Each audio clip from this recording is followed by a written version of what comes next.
Sir, when regarding to Yeah, non-Muslims, especially those who don't believe in the authenticity of ahadith, I'm speaking about our ahadith, not yeah, the Umaris or whatsoever. So yeah. even Quran itself, like they don't believe in the authenticity of those ahadith. How do they know that like the seerah of Nabi sallallahu alaihi wasallam and like the challenges of Quran to Kuffar Quraysh was true in their perspective? Yeah. So you're saying about Shia? Shia do not believe in the authenticity of a hadith? No, no, I'm saying in the perspective of non-Muslims. Oh, non-Muslims. So I don't know Yes. non-Muslims. I don't know. No, how they view Islam and what things they could be sure about Islamic history, and one things they cannot be sure with certain. What I see in the works of Orientalists, and Orientalists have done tremendous amount of work in German language, in Italian language, in the 1700s and 1800s and 1900s. Especially German language is very rich with the work of Orientalists who have traveled to Egypt, to Saudi Arabia, to Iraq during the Uthmani Caliphate, and they have written many books. They're focused more on Umayyah, not on Shia. So in their books, what you see is a lot of they look at Islam with suspicion. So they do not they they try to find things and write things that would make Islam doubtful.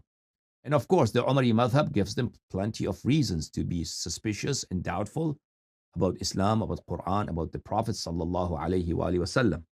But all of the other Westerners who are not Muslims and they read about Islam, what they regard credible, what they don't regard credible. I'm not sure. What's their methodology? Probably it's different from person to person.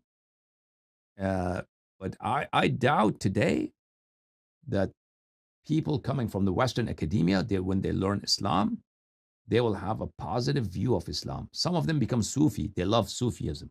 Sufism is pretty popular in the West. So, but a lot of them stay Christian and they like Sufism because Sufism, you could be Christian, you could be a Sufi, you could be Buddhist, and you could be Sufi. So I'm not sure what they believe in. Yeah. Okay. So how if someone like wants to know about Sirah, about of Nabi sallallahu alaihi wasallam, and you say, I don't know whether your hadith is correct or Quran is correct since like 1,400 years. So how does such a Oh, person know? a Because common person who is yeah, doubting the hadith. So you should explain to him why you believe in they're correct. So we Shia, we believe if we do not believe in anything just because it's in a book, we believe they're valid because there are reasons for them to be valid. So if you know those reasons, you should provide it to them that why this is true, this given event, or this saying of the Nabi sallallahu alaihi wasallam, this is true, this is credible.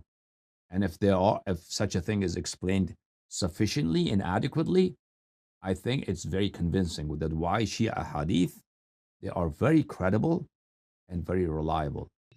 so sir, my second question is with regarding to Usul al-Arba'ah, those books that were written in the times of Umar, were they showed to Imams alayhi salam? What? Yeah, were they presented to Imams to check whether they are So right or there are a not? lot. So we do not know about all of them, but they were credible. So a lot of books were Imams alayhi salam knew about these books because they were companions of the author, were companions of the Imams alayhi salam for many years, and they would come and write down in the presence of the holy Imams alayhi salam. So Imams alayhi salam knew that such a person is writing such a thing.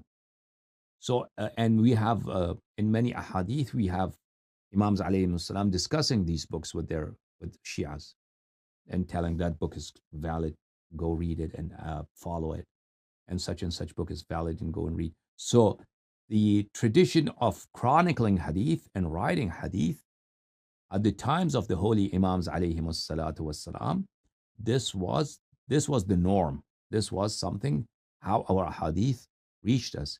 So of course, these companions they spent many years with Imams alayhi salam, and the Imams alayhi salam knew them. So it was very natural for the holy Imams salamullahi alayhim to be aware of these books. Now, which books the holy Imams alayhim salam saw and which they did not, we do not know those details, but generally it would be very natural. The Imams alayhim salam would know all these books. So my Okay, last question, sure. if you allow me. So, Yep, sir, sure. like the next few weeks, maybe 2 or 3 weeks, I have college, and of course, I don't have the time to read as I am reading now. So, what is the least amount of time I should provide to learn that would it please Ahlul Bayt alayhi salam? Huh. What's the least amount you could read that would be pleasing to Ahlul Bayt alayhim salam? Learn about religion. Yeah, learn about religion, like overall. So, so there, so the تفقه في الدين الكمال كل الكمال التفقه في الدين. The highest form of perfection one may attain in dunya is to learn the kalam of Ahlul Bayt alayhim as-salatu was-salam in depth. So the more you learn, the better it is. But that depends on your circumstances, on your situation. For some people, it's feasible, it's practical to learn quite a bit. For some people, it's not.